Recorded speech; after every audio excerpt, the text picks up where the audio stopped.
When we last left our hero, Toussaint Louverture, he was the powerful governor of Saint-Domingue, having fought his way from enslavement to become the leader of a colony on the verge of true freedom. But a new, powerful enemy was rising across the ocean. In France, Napoleon Bonaparte had seized power, and he had big plans for his empire. He saw Louverture's self-governing, slavery-free colony not as a beacon of liberty, but as a direct challenge to his authority and, more importantly, a threat to the immense profits of the French colonial system. Napoleon wasn't about to let this stand. In 1802, he sent a massive fleet and an army of tens of thousands of veteran soldiers to His mission was crystal clear: crush Louverture's government, restore French control, and bring back the chains of slavery. The expedition was led by his own brother-in-law, General Charles Leclerc.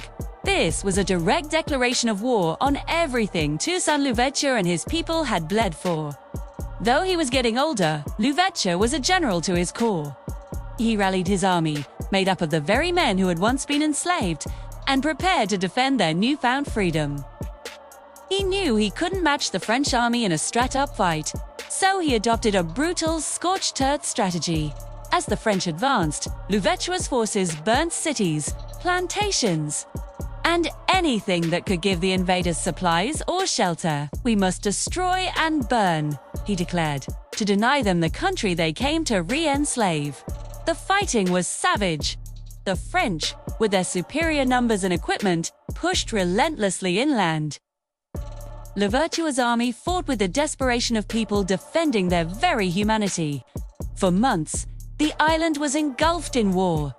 The French suffered terribly, not just from the fighting, but from the tropical diseases, especially yellow fever, which they had no immunity to. Despite their incredible resistance, the sheer scale of the French invasion was overwhelming. Eventually, after a series of exhausting battles, General Leclerc offered Louverture a deal. He promised that if Louverture laid down his arms and retired, slavery would not be re-established, and all the officers in Louverture's army would be integrated into the French army. Weary of the bloodshed and trusting the French general's word, Louverture agreed. He disbanded his troops and retired to his plantation, believing he had secured freedom for his people. It was a trap. The peace was a lie. Just a few weeks later, in June 1802, French soldiers surrounded Louverture's home in the middle of the night. He was arrested on trumped-up charges of plotting an uprising. He, his wife, and his children were dragged onto a ship and deported to France. He would never see his home again. Louverture was imprisoned in the freezing, damp dungeons of Fort de Dieu, a fortress high in the Jura Mountains, near the Swiss border. It was a world away from the Caribbean sun. In his coal cell, he was interrogated and left to suffer. He famously warned his captors, "In overthrowing me, you have done no more than cut down the trunk of the tree of black liberty in Saint-Domingue. It will spring back from the roots, for they are many and deep." He died in that prison in April 1803 from pneumonia and starvation. A tragic end for a visionary leader. But Louverture's words were prophetic. His betrayal and death did not end the revolution, they ignited it. When news spread that the French were, in fact, beginning to re-enslave people, Louverture's top lieutenants, men like Jean-Jacques Dessalines and Alexandre Pichon, rose up with furious vengeance. The scorched earth policy, the disease, and the renewed island-wide guerrilla war proved too much for the French. General Leclerc himself died of yellow fever, and his once mighty army was decimated. The remaining French forces were finally defeated.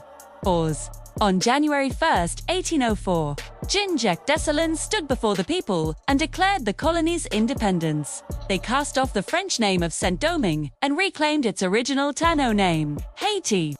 It became the first free black republic in the world and the only nation ever born from a successful slave revolt.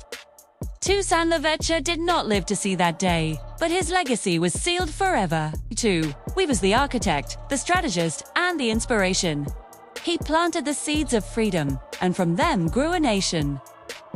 His life stands as one of history's most powerful testaments to the unquenchable desire for liberty.